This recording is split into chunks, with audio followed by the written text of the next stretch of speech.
What's up, movie maniacs? Back with the Monday Madness edition. I got a lot of movies to go over. I got a few in the mail, and I haven't been able to do a video in the last couple days because I've been working. I've been working all throughout this godforsaken heat. It was 104 degrees yesterday. 104! I felt like I was driving around in an oven. It was freaking terrible. And then, of course, tomorrow it's going to go down to like 75. And then guess what? Next Saturday, Sunday, 102 and 103 degrees again. That's 8 fucking weeks in a row of that bullshit. Okay, nobody cares. Nobody wants to hear about my job. They only want to hear about movies. So let's just get into it because I've got a lot to go over. I've got 4 movies to talk about. And then like maybe 8 more new ones that I got in the mail. Let's just get into it. First one that I watched, The Call of the Wild with Harrison Ford. And remember when I got this, I said that people criticized it because it had all CGI animals in it? They weren't bullshitting. This thing is 100% CGI when it comes to the animals. There's not one real animal in this whole thing, and it kind of takes you out of the movie a little bit. It feels like they're mixing live action with anime. It's like a newer version of Who Framed Roger Rabbit or something. I mean, if you're going to do that much CGI, just do the whole thing CGI. Do it like the Polar Express. But when you mix in real actors with cartoon animals, it just makes the animals look terrible. It's all about this dog named Buck, this big giant dog, and it just kind of follows his life. He starts out living with these rich people, and then he ends up with Harrison Ford. I'm not going to give away the movie or anything, but just this big giant dog, and you know, just the facial expressions of the dog and stuff like that. I feel like they had to do CGI because they weren't going to be able to get a real dog to do that kind of stuff. So it's like, if you can get over the CGI part, it's not a bad movie. It's not a bad movie. I mean, I can see why little kids would like this because they're not going to know the difference. But I mean, you could have put Garfield in this thing. It was so CGI the whole time. But the scenery was beautiful up in Alaska. Just really awesome. Yeah, I mean, if you can get over the animals not looking real, like I said, this isn't a bad movie. It had a good story. I try to just forget about that and just enjoy it for what it is. And I mean, I did like it. I did like it. I thought it was okay. It wasn't terrible. Like I said, it could have been better if they had real animals in there, but then, like I said, they couldn't get the animals to do a lot of the stuff that was required. And then after I got done watching Call of the Wild, I put in that 80s horror movie called Pulse about the haunted electricity with Joey Lawrence, a real young Joey Lawrence. Remember Joey Lawrence from Blossom? Whoa, Blossom. Yeah, he was in it. I got like 5 minutes in, and I just wasn't feeling another horror movie. I had just got done watching all those other horror movies last week, and I just wasn't feeling another one. I felt like I needed some comedy. I wanted something to laugh at. So I opened up my copy of Vacation. This is like the newest Vacation. And I laughed my ass off at this thing. This is funny. I mean, it's super raunchy and dirty. I mean, there's a ton of like sex jokes and bathroom humor and stuff in this, but it is funny. I mean, oh my God. The 2 little brothers right here, this younger one, hilarious. Because the older brother, he's kind of like this liberal-minded teenager. He plays the guitar and he writes in his diary and he's just really kind and nice and doesn't believe in, you know, using violence or anything. So the little brother just torments him, just picks on him, torments him. And it's so funny. The dynamic between these two is hilarious. It's so funny too because in one of the scenes, they had their black neighbors over. It had one of the dudes from Key and Peele in there playing the dad. Hilarious. But anyways, he's trying to talk to the daughter. He's like, hey. And he finally gets her attention and he's all nervous. He doesn't know what to say. He's like, so how you like school so far? And then she's like, oh, it's okay. And then the little brother blurts out, hey, how you like school so far? He's like, that's what you sound like. I mean, just shit like that. He writes on his older brother's guitar, I have a vagina. And then Rusty comes home, because that's Rusty. the son from the original Vacation series with, Chevy Chase. Chevy Chase is his dad. So he comes home and he's like, it'd be okay if you had a vagina, we're accepting in this family. He's like, but I don't have a vagina. He's like, but I'm just saying, if you did have a vagina, it would be okay. He's like, but I don't have a vagina. He's like, yeah. He's like, you could be gender fluid. His little brother's like, yeah, don't get any of that fluid on me. Stuff. So he's like, let me fix your guitar. I'll fix your guitar for you. And he takes it, grabs a magic marker, and then scratches out vagina and writes penis. So it says, I have a penis. So funny. But yeah, tons of sex jokes in this. Christina Applegate looking good. God, I cannot believe she died. I cannot believe she's gone. That's really sad. And then in another scene, they get the idea to go have sex on the Four Corners. I think that's where Colorado, Utah, New Mexico, and Arizona all meet at the Four Corners right there. So they get the idea to go have sex on the Four Corners. They think they're being all slick, sneaking in the dark. And they get there and they just discover there's like 20 other couples waiting to have sex on the Four Corners. They're like, you got to get in line. And they're just looking around. They're all freaked out. And then the cops show up to bust them. Everybody else runs away except for them. And they're getting busted. And then like the cops from all 4 states show up. And they're all talking shit to each other. One of them is Michael Pena. He was in Chips. He's in a ton of stuff. But yeah, I think he was the cop from New Mexico, maybe. And the other one's like, hey, listen up, Dream Catcher. They call him Dream Catcher. So yeah, this is funny. I mean, I was cracking up at this. And then even Chevy Chase is in this for a few minutes. And he looks terrible. He looks so bad. He's so fat and just old looking. But he does his whole Chevy Chase thing where he's going to give the son another guitar. And he's trying to get it out of the little case it's in. He's like banging it on everything. Just being Chevy Chase. Super funny, yeah. If you like the vacation movies, dude, I highly recommend this one. Super duper funny, hilarious. I had a good time watching that. And then the next one that I watched just this morning is Snitch with Dwayne Johnson. And basically, what happens in this movie is his son gets busted for doing a stupid drug deal. He accepts all these pills in the mail and then gets busted by like the FBI or something like that. I mean, it's a big time crime because he has so many pills and stuff. And he was just accepting them for his friend for like a day. And then his friend was going to come pick him up. So he wasn't even going to deal him or anything. He's just doing it for his friend. Anyway, his friend ends up setting him up. And he's looking at like 10 years in prison. He didn't even have anybody to sell the drugs to. So, of course, he's like innocent and everything. And he doesn't want to rat any of his friends out. He's like, I'm not going to sell these to my friends just to set them up, just to get, a shorter sentence. He's like, I'm not going to do that. I'm not going to do it. So the Rock is like, what if I go in and get some arrests made for you guys? What if I infiltrate people who sell drugs and I can get some arrests? Then will you let him off? And he ends up getting real deep. I mean, this was a good movie. Like, I was totally into it. It exceeded my expectations big time. I'd say it's more of a drama than an action. There are like 2 action scenes in this, but it's mainly a drama. Really good. The Rock does a great job. It's just, I got to question the judgment of some of these drug dealers. I mean, The Rock comes in out of nowhere. You can tell the guy doesn't know shit about the drug game. Nothing. And they just let him in because he offers to drive his truck to transport their drugs. And they just let him right on in. He ends up getting deep into the cartel. And it is good. Yeah, I really liked it. The only thing that annoyed me were all the women in this movie. It's got John Bernthal in it too. He's like an ex-felon trying to get his life in order. And The Rock is like using him to get into the world of drugs and everything like that. But both of their wives and his ex-wife just bitch and nag at him the whole damn movie. Like when he goes to see his son in prison, his ex-wife is there and just gives him shit the whole time for every little thing. Like he's trying to be nice and she's just a total bitch. And then his current wife is nagging at him and stuff. John Bernthal's wife is nagging at him for every little thing. It's like, God, that's why I'm not in a relationship. I don't want to deal with that shit. That's just me though.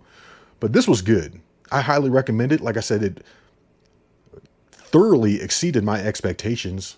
I wasn't sure what to expect. I was thinking it was going to be kind of average, but yeah, this was good. Had a good story, I was into it the whole time. All right, let's get into the new Blu-ray pickups. And I already watched the first one. Just got done watching it. Death Race, Beyond Anarchy. And this is the 4th installation on this Death Race series. There is an older Death Race, and then there's some other spin-off thing called Death Race 2050, which really doesn't have anything to do with this storyline. And this is objectively bad. This is not good. I don't know how they got Danny Glover to be in this piece of shit. He must have been hard up for a job, or else they offered him a lot of money, because this just was not good. Not too good. I thought it was going to be good. It started off and it shows this like homeless guy pushing a cart and everything, and then just out of nowhere, bam, he gets blasted by a car during the death race. And I'm like, oh, this is like the original Death Race with David Carradine and Sylvester Stallone. I was like, oh, hell yeah. This is going to be awesome. And they just went straight downhill after that. Just right off a cliff. There really wasn't even another race scene until the very end of the movie. It was just all talking. It was so boring. The women that they got in this movie are atrocious. It's like, could you have picked any just dumber and uglier women? I mean, one of the other main stars was like this little tiny Asian girl. She couldn't have been 5'2", 78 pounds soaking wet. I was like looking forward to when she got killed. She didn't get killed. She ends up killing Frankenstein at the end. I'm like, what?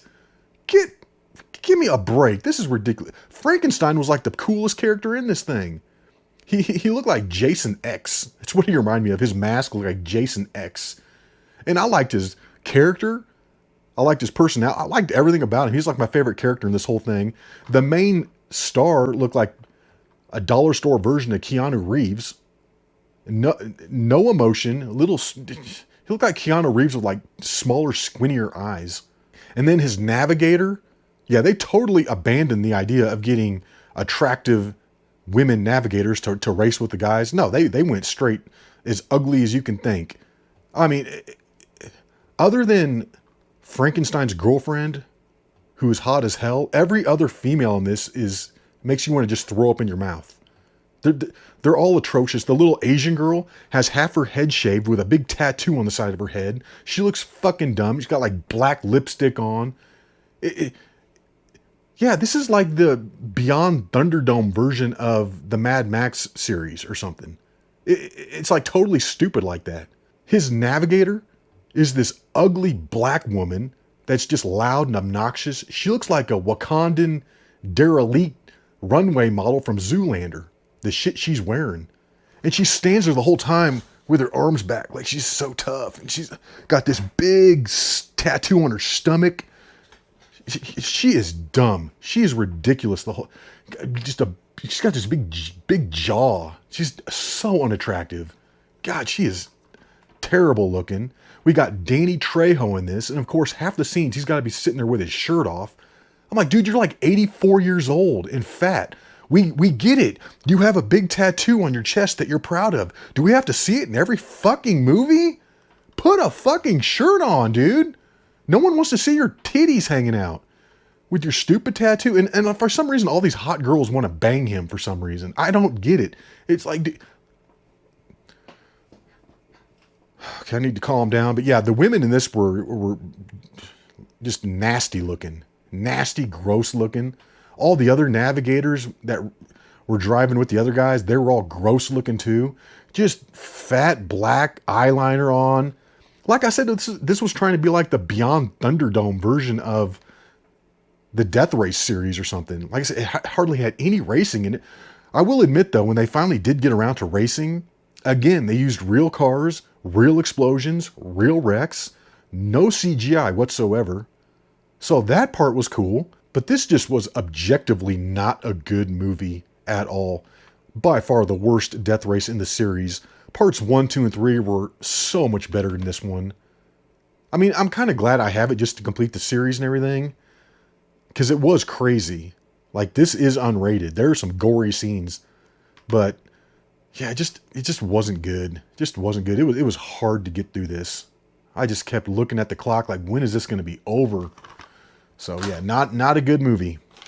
Let's get into the rest of the new pickups here. I'll try and run through these. We got Escape Plan with Stallone and Schwarzenegger. And when I saw this pop up to buy, it didn't ring a bell with me at all. I was like, when did that come out? Stallone and Schwarzenegger were in a movie together that I don't even like remember. I may have seen this when it came out and it was just so bad it was forgettable. I don't know, but it was cheap and I like Stallone and Schwarzenegger, so I thought, yeah, I got to get this. I got to give it a watch. But yeah, it looks like some kind of prison movie here. The most secure prison ever built. I feel like maybe I did see this when it came out and I didn't like it. I don't know though. Maybe I didn't. So I'm going to have to give this a fresh watch and see what I think. But yeah, it's cool. It's got the Blu-ray, the DVD, it's got everything. Moving on. Reservoir Dogs, unopened. I think this was only like $3, but it was brand new. Still in the packaging, still in the cellophane wrapper here.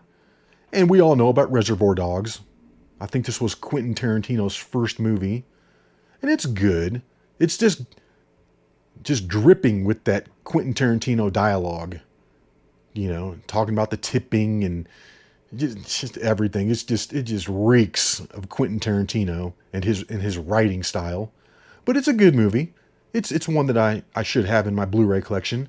I, of course, have this on DVD already, but I thought I'd go ahead and upgrade to the Blu-ray, especially since it was only $3.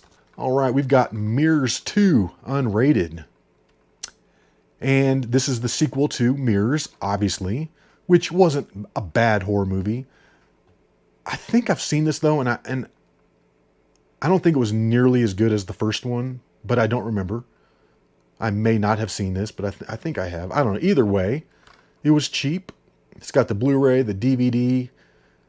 It's the combo pack. But yeah, I'm going to have to watch that again because even if I have seen it, I don't remember it at all. So, cool. Another horror movie. Sometimes I just feel like watching a horror movie. You know what I'm saying? Next one here. Foxcatcher with Steve Carell, Channing Tatum, and the moron Mark Ruffalo. Yeah, he's dumb acting in real life. My God, he looks like a clown.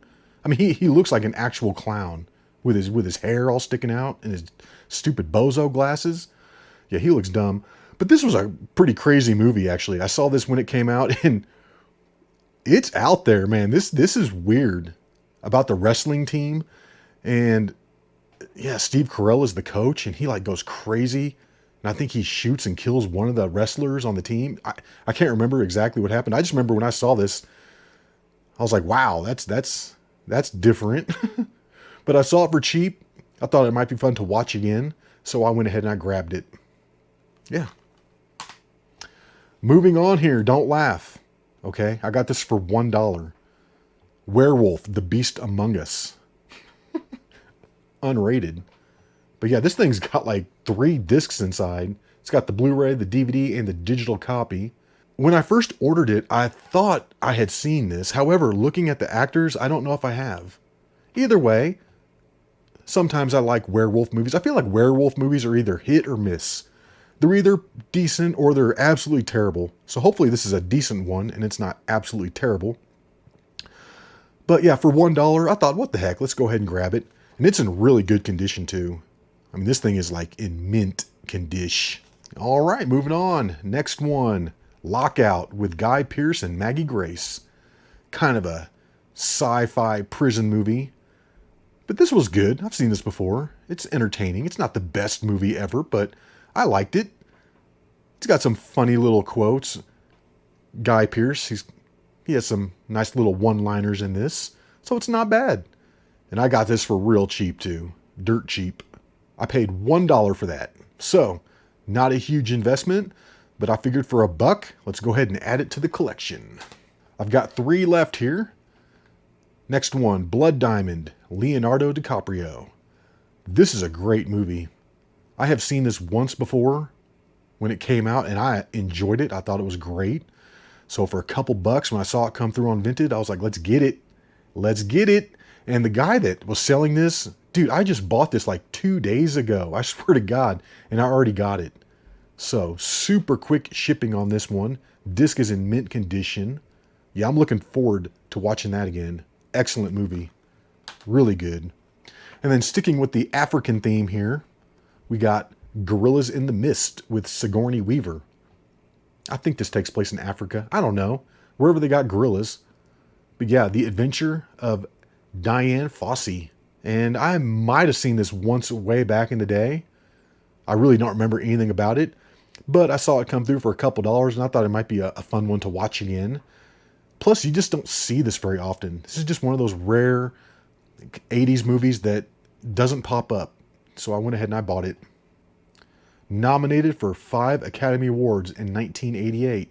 The fact that they put it was only nominated for 5 Academy Awards leads me to believe that it didn't win any of them. All right, and last on the list, I was super excited to find this because I was wanting to get these movies on Blu-ray. I have them on DVD already, but I was wanting them on Blu-ray, and I didn't want to buy them all separately at like $2, $3, $4 a piece. So this 3-way combo pack came through. Wrath of the Titans, and then both of the Clash of the Titans. We got the old one here, the remake, and then, like I said, Wrath of the Titans. And this was $5 for all 3 of them. The discs were in perfect condition, so I went ahead and I grabbed it. Plus, it has the slipcover. The thing is, though, like a few of my other movies, we got 2 of the movies stacked on top of each other, which is no bueno. I don't want the discs touching anything. I'd rather have one of those 3-disc holders that has the door. So I went ahead and I ordered some of those, and they just came in today. Right here, check them out. 25 3-disc Blu-ray cases. Yeah, see, that's what I'm talking about. Much better. So I've got maybe 4 or 5 movies that I need to switch over to one of these cases. But yeah, check it out. I swapped it over. See, that is so much better than having the discs stacked on top of each other. Yeah, so I went ahead and I got 25 of those. I think the total was like $32 for 25 of these 3-disc cases. They're a little more expensive, but I applied all my credit and Amazon dollars, and I think it only ended up being like $4.50. So I went ahead and I got them. But yeah, that's so much better. That's awesome right there. I love it. I love it. Hopefully it fits into the slipcover like a glove. But anyways, guys, I know this video is getting a little long. Hopefully you enjoyed it. And until the next one, y'all, peace.